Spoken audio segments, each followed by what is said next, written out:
साधना की यात्रा नए जन्म के साथ अपने आप ही होनी प्रारंभ हो जाती है। जब हमारे विचारों में साधना की भावनाओं का जागरण होना प्रारंभ हो जाता है, उसी समय हमारा एक तरह से नया जन्म है वह अपने आप ही होना प्रारंभ हो जाता है। जन्म के साथ ही हमारी ऊंची उड़ान के साथ यात्रा भी प्रारंभ हो जाती है। जब यात्रा प्रारंभ होती है तब हमारे को अनेकों प्रकार के अनुभव है वो भी आत्मसात करने का अवसर प्राप्त होना प्रारंभ हो जाता है। अनुभव ही हमेशा हमारे को महान बनाने वाले होते हैं। महानता का पथ है वह सहज ही अपने आप हमारा प्रशस्त होना प्रारंभ हो जाता है। 2016 1 जनवरी गंगापुर मेवाड़ में मेरे मन के भीतर साधना के भावनाओं का जागरण होना प्रारंभ हो जाता है।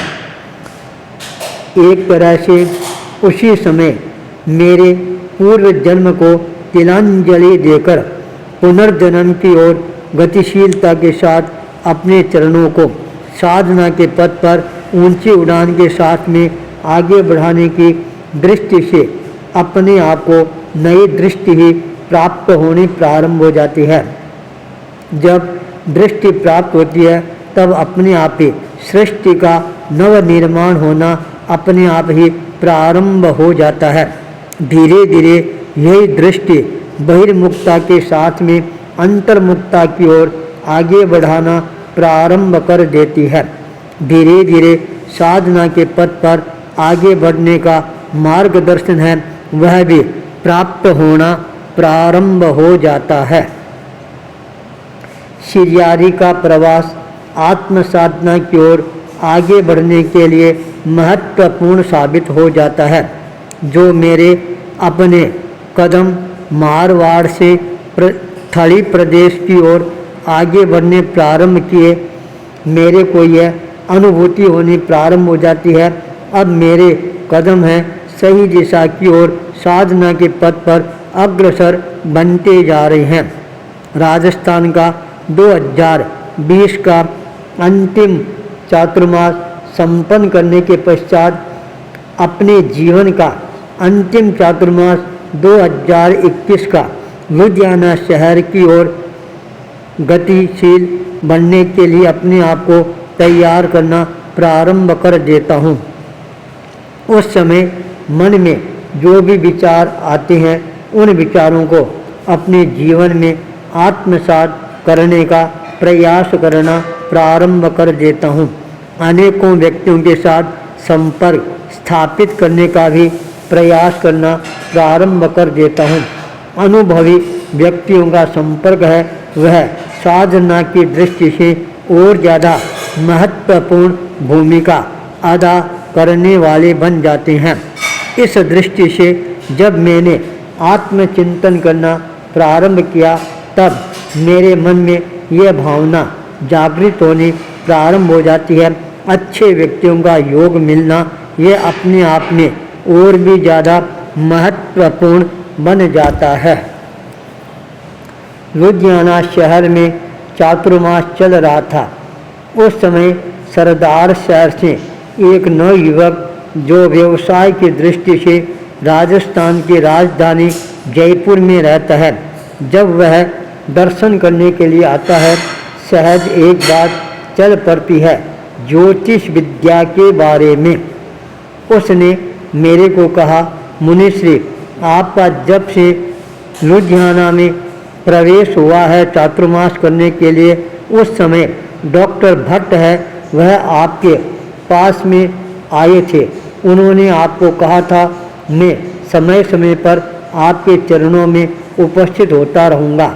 उसके बाद उनका कभी आना हुआ या नहीं हुआ।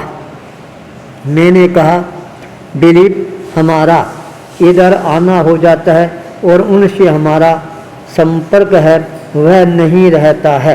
तुम्हारा तो उनसे अच्छा संपर्क है। एक बार तुम उनसे बात करके देखो और उनको बताओ, मुनिश्री अब विशेष साधना के लिए अपने चरणों को गतिशील बनाना चाहते हैं, तो आपका इस बारे में ज्योतिष विज्ञान है वह क्या कहता है। तत्काल उसने संपर्क स्थापित करने का प्रयास किया।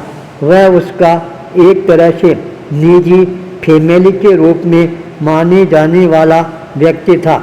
जो ही उसका संवाद मिलता है उसको अपने आप ही सारी स्मृतियाँ स्मृति पटल पर उभर कर आनी प्रारंभ हो जाती है।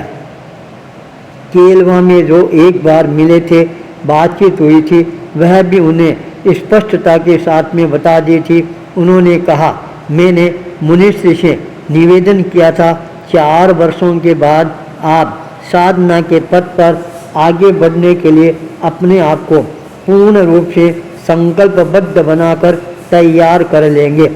आज मेरा ज्योतिष विज्ञान है यह कह रहा है कि जिस समय आप मेरे को प्रश्न पूछ रही हैं उस समय की प्रश्न कुंडली है वह तैयार कर ली है। इस कुंडली के ग्रह नक्षत्रों के अनुसार तथा जन्म कुंडली के ग्रह नक्षत्र के अनुसार मैं यह निश्चित रूप से कह सकता हूँ 2021 अक्टूबर का दिन निश्चय के लिए बहुत ही महत्वपूर्ण है। इसलिए जो भी अपने मन में संकल्प करना चाहते हैं वह संकल्प करके निर्बाध गति के साथ अपने चरणों को साधना के पथ पर गतिशील बना सकते हैं। अपनी विचारधारा को स्पष्टता के साथ में जनता के सामने प्रस्तुत कर सकते हैं। अपने आप ही उनके साधना का पथ है वह प्रशस्त बन जाएगा। एक दिन उठाया वह कदम वह सार्थक दिशा की ओर अग्रसर होता हुआ नजर आना प्रारंभ हो जाएगा। उनका यह परामर्श मेरे लिए और ज़्यादा महत्वपूर्ण बन जाता है। मैंने उसी संकल्प शक्ति के साथ 21 अक्टूबर 1:23 पर मैंने अपनी साधना का रोड मैप है ये जारी कर दिया। वह मेरे जीवन का यादगार पल बनकर रह जाता है। धीरे धीरे मेरे मन में यह और ज़्यादा साधना की ओर अग्रसर होने की भावना प्रारंभ हो जाती है।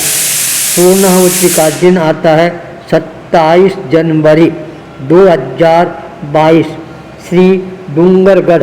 उसी दिन 11:55 पर मैंने अपने जीवन का अंतिम निर्णय लेते हुए अपने साधना के पथ को प्रशस्त करने के लिए अपने कदमों को गतिशील बनाना प्रारंभ कर देता हूँ। जब मैं अपना प्रथम कदम उठाना प्रारंभ करता हूँ उसी समय मैंने यह संकल्प कर लिया था, पिछले मेरे जीवन में जितने भी संकट आए हैं, कष्ट आए हैं, मैं अब उनको कभी भी स्मरण करने का प्रयास नहीं करूँगा। अपने आप को संकल्पबद्धता के साथ आगे बढ़ाने का प्रयास करूँगा। जितने भी सत्य तथ्य हैं उनको प्रस्तुत करने में भी कोई प्रकार का संकोच नहीं करूँगा। कोई मेरे विचारों से नाराज हो चाहे खुश हो, इससे मेरे को कोई लेना देना नहीं है। हकीकत है, सत्य है, वह अवश्य ही सबके सामने आकर ही रहना चाहिए। मेरी साधना मेरे जीवन को और ज़्यादा आलोकमय बनाना प्रारंभ कर देगी। 29 जनवरी 2002 मेवाड़ की वह पुण्य धरा जिस पर मैं पहुंच जाता हूं, सूर्य की प्रथम किरण के साथ यूँ लगता है वह मेरा प्रक्षालन करना प्रारंभ कर रही है। उसी के साथ अपने आप को सूर्य की प्रथम किरण मानकर साधना के पथ पर अपने चरणों को गतिशील बनाना प्रारंभ कर देता हूँ। इस संकल्प शक्ति के साथ प्रथम किरण को मैं अपने जीवन का साधना का पूर्णतया सूर्य के रूप में प्रकटीकरण करके ही रहूँगा। मेरा एकमात्र लक्ष्य रह जाता है केवल साधना साधना साधना। आचार्य भूपेंद्र।